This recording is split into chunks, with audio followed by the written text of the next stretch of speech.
कहानी की शुरुआत में हम एक जेल को देखते हैं जिसका नाम द शॉशैंक रिडेम्पशन है। ये दुनिया की सबसे सिक्योर तरीन जेल है। इस जेल में हजारों कैदी हैं, लेकिन आज तक इस जेल से कोई भी कैदी फरार नहीं हो सका क्योंकि इस जेल की सिक्योरिटी बहुत ही ज्यादा स्ट्रिक्ट है। इस जेल में ऐसे कैदी भी हैं जिन्होंने अपनी पूरी जिंदगी इसी जेल में बिता दी, लेकिन इन्हें इस जेल से भागने का ख्याल तक नहीं आया क्योंकि इस जेल से भागने की कोशिश करने वाले कैदी की सजा सीधा मौत है। अब यहाँ सीन कट होता है और हमें कोर्ट में एंडी नाम के एक आदमी को दिखाया जाता है जो अमेरिका के एक बहुत ही बड़े बैंक का बैंकर है। जज उसे उसकी वाइफ और उसके लवर के मर्डर के इल्जाम में उम्र भर कैद की सजा सुनाता है, लेकिन एंडी कहता है कि मैंने ये मर्डर नहीं किए हैं। पर एंडी खुद को बेगुनाह साबित करने के लिए उसके पास कोई प्रूफ नहीं था, जिस वजह से कोर्ट का जज एंडी को उम्र भर कैद के लिए दुनिया की सबसे सिक्योर जेल दी शॉशैंक रिडेम्पशन भेज देता है। एंडी के साथ और भी कई सारे कैदी होते हैं और जब इन कैदियों को जेल के अंदर लाया जाता है तब जेल के अंदर मौजूद बाकी कैदी आपस में शर्त लगाते हैं कि आज रात इन नए आने वाले कैदियों में से कौन सा कैदी रोएगा, और इसके लिए ये लोग एक डिब्बी सिगरेट की शर्त लगाते हैं। ये लोग बाहर लाइन से खड़े नए आने वाले कैदियों में से एक एक कैदी को चुन लेते हैं। तब रेड नाम का एक कैदी एंडी पर दांव लगाता है क्योंकि उसे लगता है कि एंडी बहुत ही मासूम है और वो बहुत ही अमीर घर का है जिसने कभी तकलीफ नहीं झेली, इसलिए उसे लगता है कि वो आज रात सबसे पहले रोएगा। इसके बाद सभी कैदियों को लाइन से जेल के अंदर लाया जाता है और हर एक कैदी को उसके सेल में बंद कर दिया जाता है। कुछ देर बाद रात हो जाती है और तब पुराने कैदी नए आने वाले कैदियों पर चिल्लाने लगते हैं ताकि उनमें से कोई डर जाए और रोने लगे, और ऐसा ही होता है। इन नए आने वाले कैदियों में से एक कैदी फूट फूट कर रोने लगता है और कहता है कि मुझे घर जाना है। तब वहाँ गार्ड आते हैं और उसे रोने से मना करते हैं, लेकिन जब वो आदमी रोना बंद नहीं करता तब गार्ड उसे सेल से बाहर निकालकर इतना पीटते हैं कि वह बेहोश हो जाता है। दूसरी तरफ रेड एंडी पर लगाया हुआ दांव हार जाता है और रेड समझ जाता है कि एंडी बहुत ही स्ट्रांग है क्योंकि इतना डराने के बावजूद उसने एक आवाज तक नहीं की। इसलिए अगले दिन रेड अपने साथी को सिगरेट का एक डिब्बा दे देता है क्योंकि रेड एंडी पर लगाया हुआ दांव हार चुका था। तभी हम एंडी को देखते हैं जो अकेला चुपचाप ब्रेकफास्ट कर रहा होता है। तब एंडी की मुलाकात जेल के सबसे पुराने कैदी ब्रुक्स से होती है। ब्रुक्स को यहाँ इस जेल में लगभग 50 साल पूरे होने वाले हैं। एंडी समझदारी से ब्रुक्स से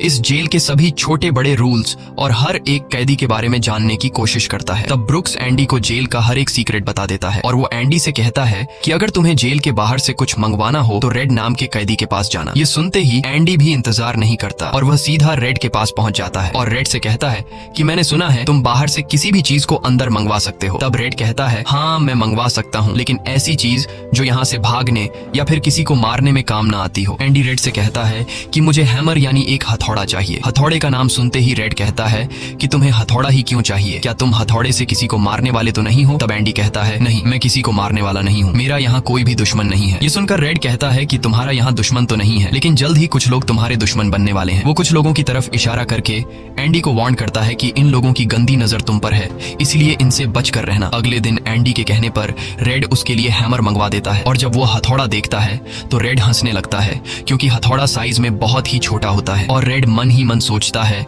कि इस हथौड़े से जेल में सुरंग बनाने में 600 साल लग जाएंगे। इसके बाद रेड ब्रुक्स के जरिए एंडी के सेल तक हथौड़ा पहुंचा देता है। ऐसे ही दिन बीतते हैं और एक दिन जब एंडी लॉन्ड्री में काम कर रहा होता है तब वो 3 लोग जिनकी एंडी पर गंदी नजर होती है वो एंडी को पकड़ लेते हैं। एंडी उनसे अपने आप को छुड़ाने की कोशिश करता है पर 3 लोगों को वह अकेले कंट्रोल नहीं कर पा रहा था, इसलिए ये तीनों पहले एंडी को खूब पीटते हैं और फिर एंडी के साथ गलत करते हैं। ये सिलसिला इसी तरह चलता रहता है। ये लोग हमेशा एंडी को पकड़ते और फिर उसे मारकर उसके साथ गलत करते रहते। इस तरह से 2 साल बीत जाते हैं और एक अनाउंस होता है कि छत की मरम्मत के लिए कुछ लोगों की जरूरत है। यहाँ कैदियों की एक टीम छत के काम के लिए तैयार हो जाती है जिसमें रेड और एंडी भी शामिल होते हैं। ये लोग सब अपने काम पर लग जाते हैं और छत पर उनकी देखभाल की जिम्मेदारी एक बहुत ही सख्त सिक्योरिटी गार्ड की होती है जिसका नाम हैडली है। हैडली बहुत ही स्ट्रिक्ट इंसान है जो जरा सी गलती पर कैदियों को बहुत बुरी तरह पीटता है। जब सभी कैदी छत पर काम कर रहे होते हैं तब हैडली थोड़ा परेशान होता है और अपने साथियों से कहता है कि मेरे भाई की हाल ही में मौत हुई है जिसके अकाउंट में $30,000 पड़े हैं। अब मेरे भाई का मेरे अलावा इस दुनिया में और कोई नहीं है,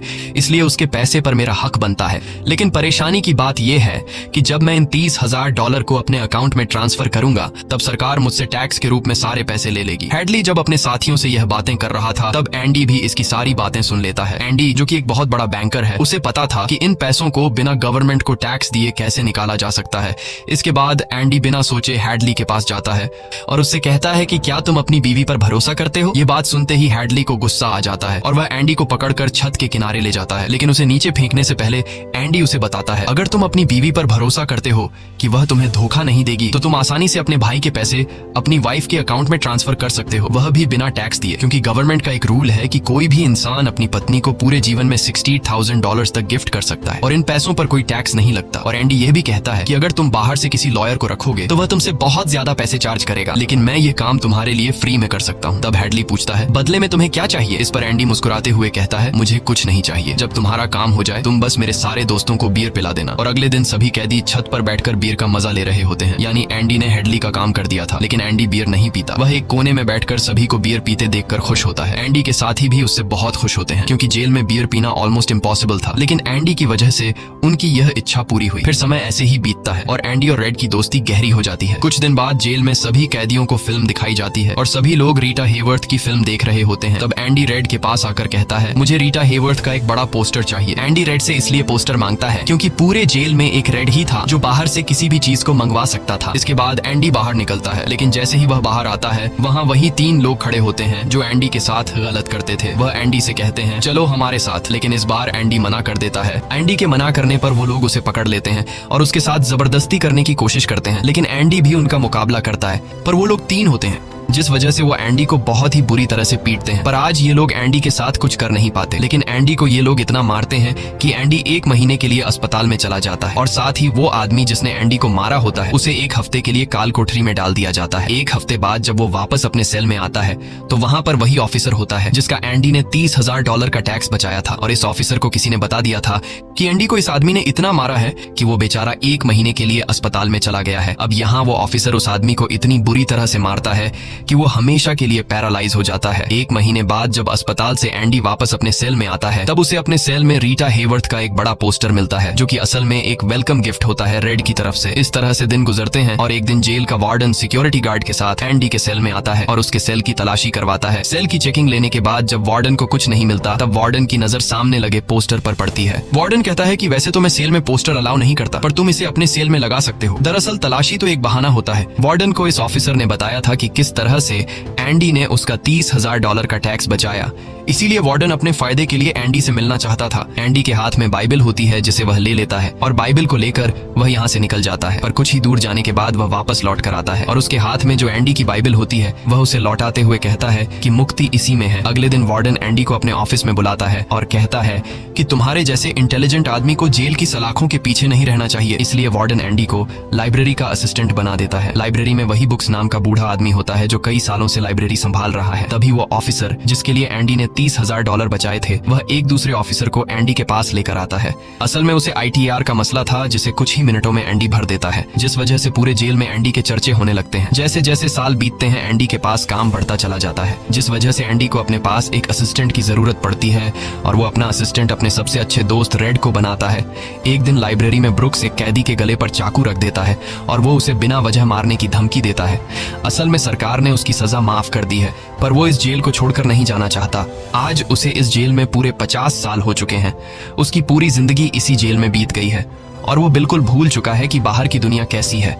ये जेल की दुनिया ही उसकी असली दुनिया है और उसे लगता है कि अगर उसने किसी का खून कर दिया तो उसकी सजा बढ़ जाएगी और उसे इसी जेल में रखा जाएगा। एंडी के समझाने पर ब्रुक्स उस आदमी को जिसकी गर्दन पर उसने चाकू रखा था छोड़ देता है। अब न चाहते हुए भी ब्रुक्स जब जेल से छूटने के बाद बाहर आता है तो उसे बाहर की दुनिया बहुत अजीब लगती है। 50 सालों में बाहर की दुनिया की रफ्तार काफी ज्यादा बढ़ गई होती है। जहाँ सड़क पर पहले एक गाड़ी दिखती थी, अब सड़कों पर गाड़ियों की भीड़ है। कुछ दिन बाद वो एक सुपरमार्केट में काम करने लगता है, लेकिन उसका बाहर की दुनिया में बिल्कुल भी मन नहीं लगता। उसे बार बार जेल की याद आती है और वो जेल में वापस आना चाहता है। इसीलिए वो कभी कभी सोचता है कि वो कोई क्राइम करे ताकि वह फिर से इस जेल में जा सके। लेकिन ब्रुक्स इस उम्र में कोई भी क्राइम नहीं करना चाहता था और इस भीड़ भाड़ वाली तेज रफ्तार वाली जिंदगी में ब्रुक्स सर्वाइव नहीं कर पाता और अपनी जान दे देता है। मरने से पहले वो जेल में अपने साथियों के नाम एक खत लिखता है जिसे पढ़ते हुए सभी बहुत ज्यादा इमोशनल हो जाते हैं। वहीं हमें जेल दिखाई जाती है जहाँ पर वार्डन एक नया प्रोग्राम शुरू करता है। इस प्रोग्राम में जेल की कैदियों को बाहर ले जाकर काम करवाया जाएगा ताकि उन्हें पता चल सके कि मेहनत से पैसे कैसे कमाए जाते हैं। और कैदी भी इस काम के लिए मान जाते हैं क्योंकि वह सब भी बाहर की हवा खाना चाहते थे। और इस तरह से वार्डन इन कैदियों से काम लेता है। पर इस प्रोजेक्ट के जरिए वार्डन को बहुत सारे कॉन्ट्रैक्ट मिल जाते हैं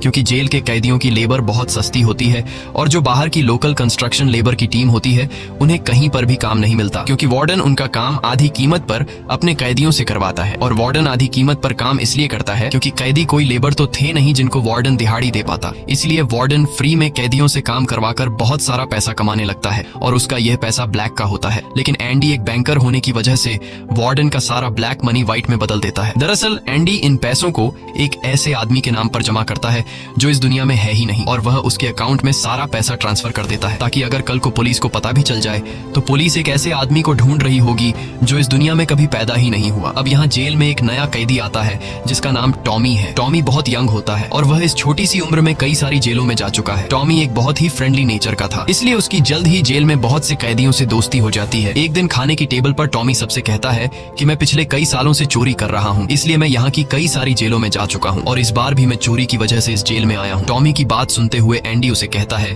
कि अगर तुम चोरी करने के बाद बार बार पकड़े जा रहे हो तो इसका मतलब ये है कि यह काम तुम पर सूट नहीं करता, इसलिए तुम्हें चोरी करना छोड़ देना चाहिए। टॉमी को एंडी की यह बात बिल्कुल ठीक लगती है, इसलिए टॉमी रेड से एंडी के बारे में जानकारी लेने लगता है। टॉमी रेड से कहता है कि एंडी बहुत ही इंटेलिजेंट और डिसेंट इंसान है, उसे जेल क्यों हुई है। रेड उसे बताता है कि एंडी एक बहुत बड़ा बैंकर था लेकिन उसने अपनी वाइफ और उसके लवर का कत्ल किया जिस वजह से उसे उम्र भर कैद हुई। यह सुनकर टॉमी सोच में पड़ जाता है, जैसे उसे कुछ याद आया हो। उसके बाद वह एंडी को बुला लेता है। अब टॉमी के सामने एंडी और रेड होते हैं। टॉमी इन दोनों को बताता है कि 4 साल पहले मैं एक जेल में गया था जहाँ पर मुझे एक कैदी मिला और उस कैदी ने मुझे बताया कि एक रात वह एक घर में चोरी करने गया। चोरी के दौरान उस घर का मालिक जाग गया। अब पकड़े जाने के डर से उसने उस घर के मालिक और उसकी पत्नी को मार डाला। बाद में उसे पता चला कि वो दोनों पति पत्नी नहीं थे बल्कि लवर थे और वो औरत एक बहुत बड़े बैंकर की पत्नी थी। कुछ समय बाद जब मैंने अखबार में न्यूज पढ़ी तो मुझे पता चला कि पुलिस ने जब इन 2 मर्डर्स के बारे में जांच की तो पुलिस को शक हुआ कि इन दोनों को बैंकर ने मारा है, इसलिए बैंकर को उसकी पत्नी और उसकी पत्नी के लवर के हत्या के इल्जाम में गिरफ्तार कर लिया गया। यहाँ हमें पता चलता है कि एंडी बेगुनाह था। ये सब जानने के बाद एंडी वार्डन के पास जाता है और उससे ये सारी बातें बताता है, पर वार्डन जानबूझकर उसकी बातों पर विश्वास नहीं करता क्योंकि एंडी वह इंसान है जो उसके काले पैसों को व्हाइट में बदलता है और वार्डन के सारे राज जानता है। इसलिए अगर एंडी यहाँ से चला गया तो वार्डन न तो और पैसे कमा पाएगा और शायद उसके ब्लैक पैसों का राज भी खुल जाएगा। इसलिए वह एंडी से कहता है कि यह एक झूठी कहानी है, मुझे ऐसी कहानियां रोज सुनने को मिलती हैं। एंडी वार्डन से वादा करता है कि अगर मैं आजाद भी हो गया तो मैं तुम्हारा राज ही रखूंगा, लेकिन वार्डन एंडी की कोई भी बात नहीं सुनता। यह देखकर एंडी को बहुत गुस्सा आता है कि मैंने इस आदमी की इतनी मदद की लेकिन आज बेगुनाह होने के बावजूद भी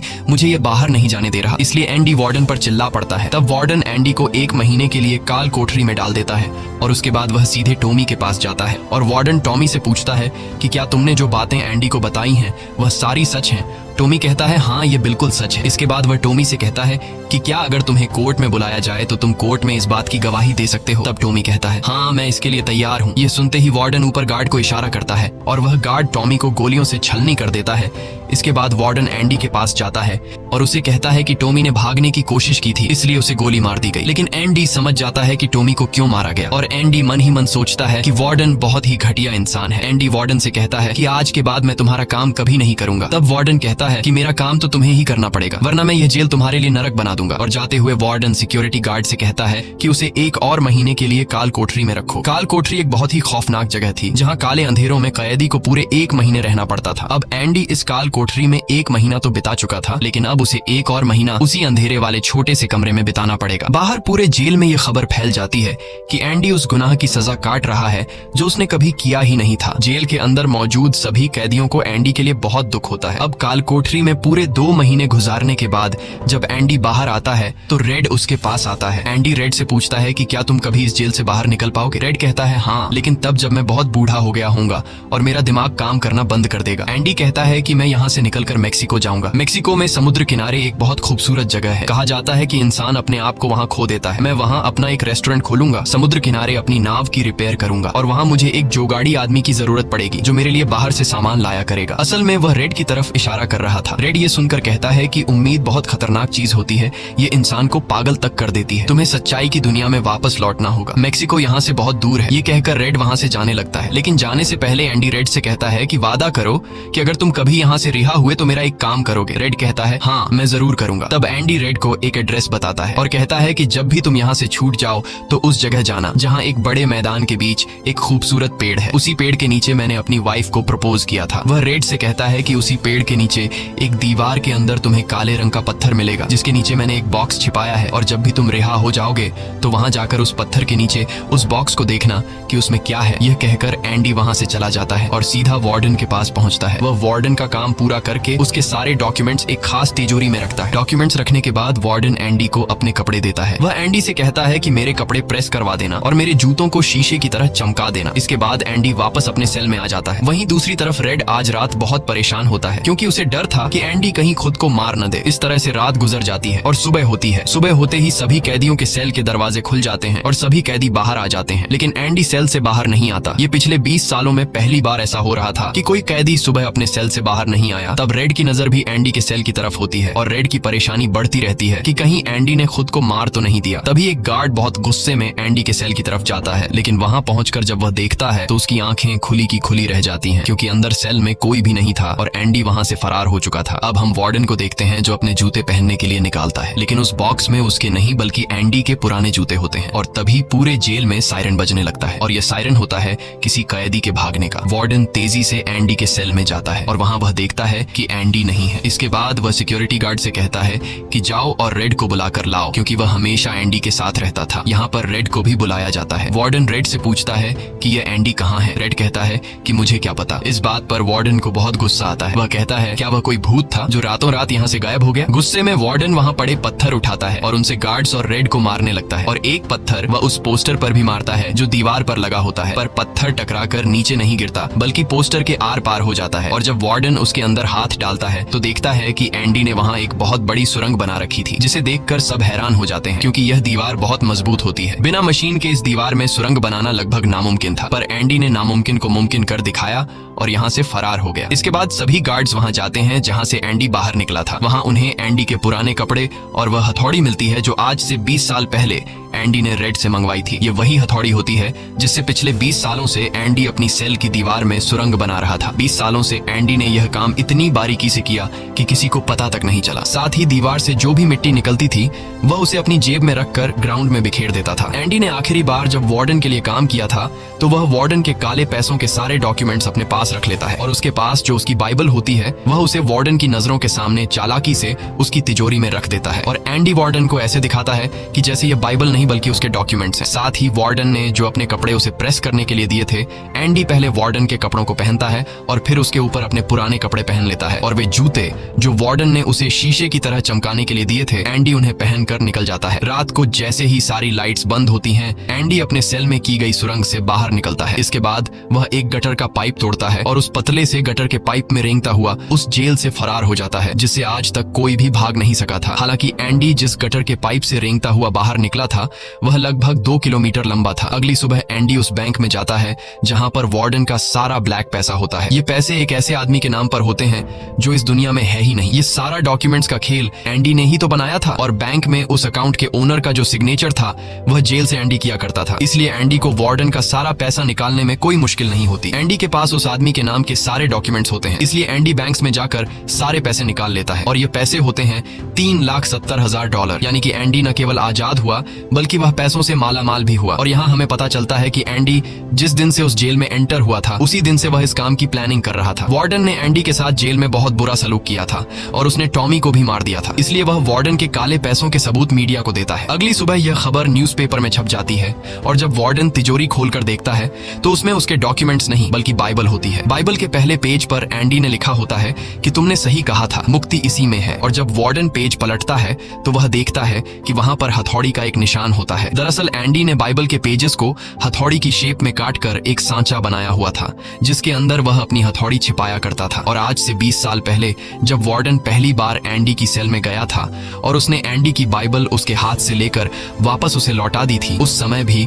वह हथौड़ी उसी बाइबल के अंदर थी। यह देखकर वार्डन को एक बहुत बड़ा झटका लगता है। दूसरी तरफ वार्डन के काले पैसों की खबर पूरे शहर में फैल चुकी थी, इसलिए जेल के बाहर रिपोर्टर्स और पुलिस वार्डन को गिरफ्तार करने के लिए आ रही होती है। और इससे पहले कि पुलिस उसे गिरफ्तार करती, वार्डन अपने आप को गोली मार देता है। कुछ समय बीतने के बाद एंडी के दोस्त रेड की सजा भी माफ कर दी जाती है और उसे गवर्नमेंट की तरफ से एक नौकरी भी दिलाई जाती है। पर बाहर की दुनिया में रेड का दिल बिल्कुल नहीं लगता, क्योंकि उसने अपनी जिंदगी के 40 साल जेल में गुजारे थे। रेड भी उसी कमरे में रहता है जहाँ पर ब्रुक्स रहा करता था और रेड भी अपनी जान देना चाहता है, पर तभी उसे याद आता है कि उसने एंडी से वादा किया था। इसके बाद वह उस जगह के लिए गाड़ी में रवाना हो जाता है और वह उस बड़े घास के मैदान में जाता है जहाँ पर एक बहुत बड़ा पेड़ होता है, साथ ही पत्थरों की दीवार भी होती है। उस दीवार पर एक काले रंग का पत्थर होता है और जब वह उस पत्थर को उठाता है तो उसके नीचे एक बॉक्स होता है। उस बॉक्स के अंदर कुछ पैसे और एक लेटर होता है। ये लेटर एंडी का होता है। उस लेटर में लिखा होता है कि एंडी रेड का उसी जगह पर इंतजार कर रहा है जिस जगह के बारे में एंडी ने रेड को जेल में बताया था। उसके आगे एंडी ने लिखा होता है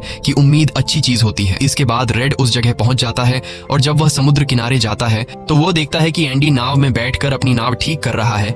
यह जगह, यह सब कुछ एंडी का वह सपना होता है जो उसने जेल में रेड से शेयर किया था और रेड ने कहा था कि उम्मीद अच्छी नहीं होती। इसके बाद यह दोनों एक दूसरे को गले लगाते हैं और इसी के साथ ये कहानी खत्म हो जाती है। अगर आपको यह वीडियो अच्छी लगी हो तो हमारे चैनल को सब्सक्राइब और वीडियो को लाइक जरूर कीजिएगा।